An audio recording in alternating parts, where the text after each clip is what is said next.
सर्व लाडक्या बहिणींसाठी एक आनंदाची बातमी आहे। चौथा हप्ता जाहीर झाला असून तो हप्ता 6,000 रुपये आणि 9,000 रुपये असा आहे। अजित पवार यांनी घोषणा केली आहे की लाडक्या बहिणींना हा चौथा हप्ता मिळणार आहे।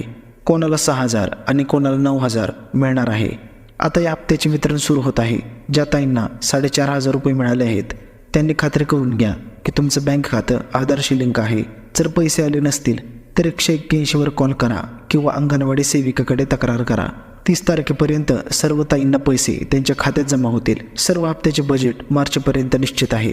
मार्च नंतर नवीन सरकार कुठलं येत आहे आणि ते बजेट किती आहे यावर गोष्टी अवलंबून आहेत। त्यामुळे काळजी करायची गरज नाही।